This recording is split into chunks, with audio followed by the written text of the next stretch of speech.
Hello everybody. Today's story is, as I'm sure you read from the title there, Emily and Bill meet Santa and Rudolph. It's another in the Emily and Bill the Magic Unicorn. Emily's the girl, Bill is the Magic Unicorn. Stories by Paul Murphy. If you haven't seen any of my videos before, I'm Paul Murphy.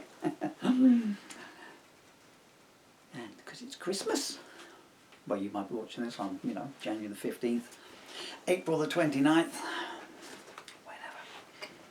But I'm recording it for you slightly before Christmas. I'm going to pull my sleeves up to do so. Strenuous work reading books, you need to pull your sleeves up, lad. Emily and Bill meet Santa and Rudolph.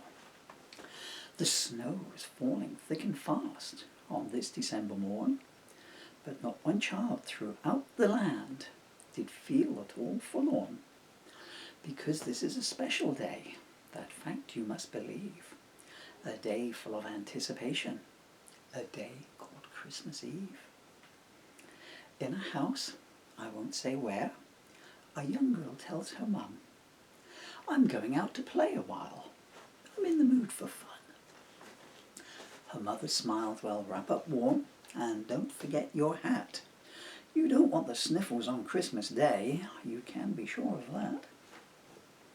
Emily did as she was asked, and then she ran outside to the little box in the back of the shed where her magic carpet hides. When she knew no eyes were taking note, the carpet she unfurled and floated up into the air and away to the unicorn world. Now, can you keep a secret? Well, her best friend Bill, you see, is not a boy or girl, oh no, but a unicorn is he. They met many moons ago when Bill had gotten lost. He'd flown his carpet way too far, and alas was paying the cost. He chanced upon young Emily and told his tale of woe. She helped him remember his way home. You'll guess the rest, I know. But they became the best of friends, and that's how they'll remain. And the reward of her own magic carpet makes sure they meet again and again. Now over the snow-cloaked trees and fields, Emily goes a-soaring, when she hears a voice cry, "Help! Help! Help!" in a tone that's most imploring. Emily makes the carpet stop and hover in the air. "Who needs help?" she calls out. "Who needs help, and where?" "Look to your left, oh pretty girl. You see that huge great tree? If you look up in the topmost branches, that's where you'll see me." Emily flew over to the oak and looked and gasped, amazed. Tangled in its mighty arms was a reindeer, looking dazed. Before another moment passed, a voice behind her called, "Emily, I was just coming to see you. But why have you stalled?" "Well, it was Bill." He flew up close, saying, "I wondered why you were late, so I thought I'd set off myself and meet you at your gate." "Oh, Bill, I would have been there, but as I flew along, I heard a voice call out for help, and I thought, something's wrong." I hate to stop your catching up," the reindeer politely said, "but can't you see I'm stuck in this tree with a big bump on my head?" Emily and Bill, they flew in close and said, "Well, you don't see that every day. A reindeer all caught up in leaves on top of an overturned sleigh." "Are you hurt?" asked Emily. "No. Well, only my pride. You see, this is Santa's sleigh, and I took it for a joy ride.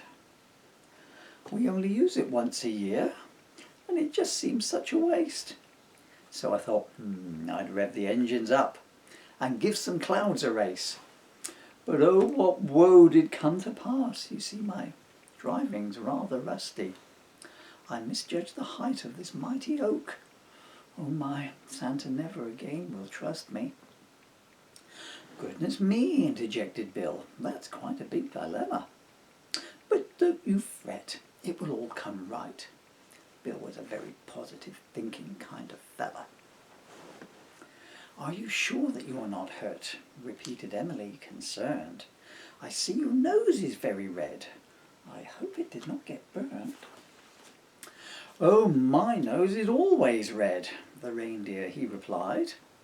Why, are you a newspaper then? Asked Bill, who couldn't keep his joke inside. No, but thank you for the laugh. I needed to be cheered up. But can you help me get free, please? And to get this carnage all cleared up? We're already on it, said Emily. Bill, you take his left side. We'll get our carpets underneath his legs, and upwards he will glide. And while we are doing that, let's all get introduced. Okay, hello, and my name is Rudolph. Yes, that's something we deduced. This is Bill, he's my best friend, and I am Emily. Now up you go, you magic carpets, lift Rudolph out of this tree.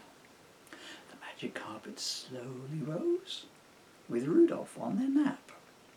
Suddenly, they pulled him free, with a jackdaw on his lap. They descended slowly to the ground. Poor Rudolph, he was shaken. Sighing, I think Santa's no-claims bonus is gone, unless I'm very much mistaken. Oh, I am a silly reindeer, crashing Santa's sleigh. And on Christmas Eve of all days, whatever will he say? Emily stroked Rudolph's head, which made his red nose glow. She smiled, I see why Santa lets you lead, so he can see his way through the snow. Now don't you fret, sweet Rudolph. Bill's furry sleeve holds many tricks. Some unicorny magic should free that trapped sleigh quick. Are you a unicorn then? Rudolph inquisitively said. I just thought you'd had a bump, another strange-shaped lump on your head. Bill, he chuckled at the thought of it and said, no, that's my horn. I've had it there, well, ever since the day that I was born. Now let me cast a magic spell, and before your eyes you'll see one slightly dented sleigh gently coming free. Rudolph did not dare to look and put his antlers over his eyes. Rudolph, why not glance this way? I think you'll see a nice surprise. Rudolph raised his antlers up, and before him on the ground, Santa's sleigh was back on land, albeit upside down. Thank you both so very much, Rudolph gratefully gushed. But will it still fly all right, he asked. Bill and Emily were hushed. I'm sorry, Rudolph, Bill softly said, but it's more broke than not. My magic can only go so far when there's parts we haven't got. Well, Rudolph sat down in despair. Whatever shall I do? It's Christmas Eve, it's needed most to make millions of dreams come true. All the little boys and girls are waiting Santa's call. Because of my stupidity, he'll disappoint them all. Emily cuddled Rudolph tight and took his front paws in her hands. Then she said, somewhat excitedly, Guys, I have got a plan. She whispered in her friend's furry ears, and her eyes lit up with glee. I think that might just work, said Bill, and Rudolph did agree. First from in the sleigh's toolbox, Rudolph retrieved a rope. He tied it to the sleigh's front bumpers, his nose bright red with hope. Then Bill shook his unicorn tail, and the rope began to move, and lashed itself to the magic carpets. Emily's nodding head approved. The carpets lifted into the air, and with an almighty heave, the sleigh jumped up and came back down. The right way up, would you believe? Phase 1 of the plan complete, Bill said with a chuckle, as Rudolph got in between the reins, with his seatbelt safely buckled. Emily jumped onto her magic carpet, and Bill, he leapt on his, and with the most enormous whoosh, up they all did whiz. Emily and Bill held tight, as skyward they did go. Behind them, one remorseful reindeer, and a sleigh marked, "I'm on tow." "Do you know the way then, Bill?" Rudolph, he inquired. "Well, when you're heading to the North Pole, only one way is required." "How long does it take to get there?" Emily, she asked. "It's not too far, but we're running late. Can you set your carpet speed to fast?" "You see, not every hour's the same. In some countries, it's already night." "Top speed it is then," chuckled Bill, and Rudolph held on tight. They zoomed on for what seemed an age, but wasn't long at all. "If only you had a mobile phone, Rudolph, you could have given Santa a call." "Turn left at that glacier," he called, and that's what they did do. Were a sign saying, "Welcome to the North Pole. No salesman, please," came into view. "There's Santa's ranch," cried Rudolph, pointing with his hoof to a building with 1,000 Christmas lights flashing on its roof. "Coming down to land," said Bill, and they began to descend. "I can't believe I'm at Santa's house," shrieked an excited girl to her friends. "I don't think it's a welcome home," said Rudolph, adding, "Oh, by golly, Santa's standing on the front snow lawn, and he doesn't look too jolly." "Rudolph Red, where have you been?" said Santa, rather piqued. "And what has happened to my sleigh?" Poor Rudolph couldn't speak. Then he raised his antlered head and said, "I've been naughty, I confess. Because when you know you've done something wrong, owning up is best. I wanted to ride on the skies. It's been a whole 12 months. And I wanted to try a pleasure trip, not a working one for once. Oh, Santa, I am so very sorry. Look what I have done. I accidentally flew into a tree." "Well, I'd hate to think you flew there for fun." Santa patted Rudolph's back and said, "At least you got home safely. And this is Emily, unless I miss my guess. But the horn chap's name escapes me." "Why, Santa, how did you know who I was?" asked Emily, amazed. Santa smiled. "I know every child on earth. They all fall under my gaze. And now the snow has cleared a bit, I can see your grand companion. A unicorn! Oh, they are so good. But there's a problem I have not planned on.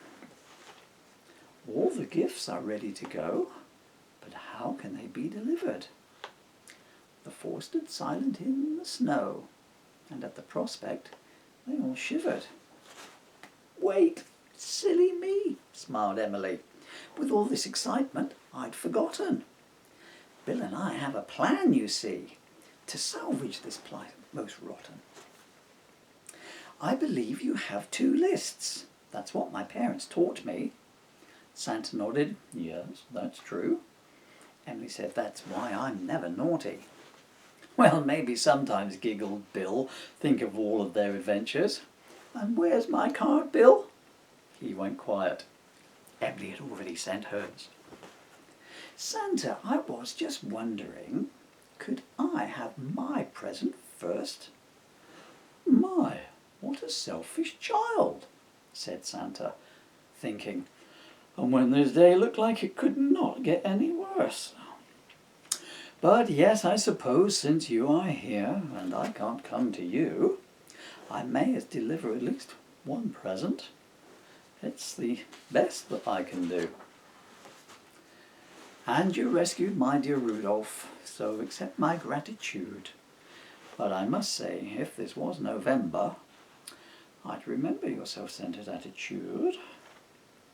I believe it was this doll's house you wished for Christmas morn. There's been a change of plans, smiled Bill. Emily's new list is on my horn. Bill went up to Santa's side and Santa took the note. He read it and his face grew the hugest grin. This is the best letter that you wrote. What does it say? Asked Rudolph, full of curiosity. It says, Santa, can I change my wish to a new sleigh, if you please? Santa said, you sweet, sweet girl, now I see your plan. I can't make a new sleigh for myself in time, but if it's a child's gift, I can. Santa rushed off to his workshop and boomed, elves, stop the press. A special girl needs a special sleigh. They said, it's a rush job then, we guess. Santa gave a great big laugh and the elves turned to their task. Do you have a blueprint? The foreman elf of Emily asked. One just like Santa's, if you please, Emily directed. Maybe with extra bumpers, Rudolph added. Yes, that's what we expected. And in no time at all, the elves' work was complete. And before them all was a shiny new sleigh with a special unicorn seat. Thank you, Santa, it is perfect, Emily said with joy. But do you know what? It's rather big. It's not my usual kind of toy. And so I was wondering, as it's so large, you see, Santa, would you please accept this sleigh as a present from me? Santa smiled knowingly. He'd seen through Emily's plan. But before he could answer, Rudolph leapt in. Well, if he won't, I can. Everyone started laughing, and the elves rolled in the snow. Then Santa called, let's load up then. It's time for us to go. The elves began to clear their shelves and quickly put all the presents in sacks, while Rudolph got the other reindeer ready and put Christmas lights on their backs. Soon the sleigh was full of gifts and ready to depart. Santa turned to Emily and said, I have a special place for you in my heart. Thanks to you, no child will be upset this Christmas day. And the reindeers and the elves did cheer. Hip, hip, hip, hooray. Santa put the sleigh in gear and said, my dears, it's time to go. And away into the sky they went, with an excited ho, ho, ho. Well, that's it, said the foreman elf. Now we can have a rest. It's been a long year, that's for sure, but still, this job's the best. The elves waved goodbye to their new friends and went to get their tea. They've got to start making toys again in just 2 days from now, you see. And their snow-caked magic carpets Bill and Emily did mount. How many adventures is that now, Bill? Oh, Emily, too many to count. Off they flew back to their homes. It had been a long, long day. Where have you been? Their mothers asked. Oh, we'd rather not say. Are you keeping secrets? No, keeping a surprise. Let's see what tomorrow brings, along with its sunrise. And in the morning, well, guess what? There beneath Emily's Christmas tree was the biggest doll's house that ever she did see. Oh, Emily, it is wonderful, her mum and dad exclaimed. I must have been on the good list this year, Emily knowingly explained. And meanwhile, in the unicorn land, a present was by Bill's bed. He opened it up, and there inside, a horn-shaped hat for his head. and both their presents had a note. And do you know what it did say? To the wonderful girl and unicorn who saved Christmas Day. So, when you wake up on Christmas Day and lovely gifts you see, thank Santa by being good next year. Oh, and thank Bill and Emily. The end. I'll show you the page. The end. P.S. Merry Christmas. Merry Christmas from Emily. And Bill's not here at the moment, but Merry Christmas from Bill as well. Thank you for listening to my story, children, young and old. As ever with my books, all my books have a poem for my own children in the back. So if you'll indulge me. Dylan and Emily. In my heart you always are, and in my soul as well. I love you both more than I have the words with which to tell. As time's river flows downstream and runs into the sea, I'll treasure every moment shared for all eternity. Daddy. Yeah. And I'm going to close off now by opening up the panorama here, and this picture on the front of the book is called Christmas with a Bright Blue Sky, and it was by Dylan, and that's what's going to come towards you now while we turn the camera off. Thank you for your time.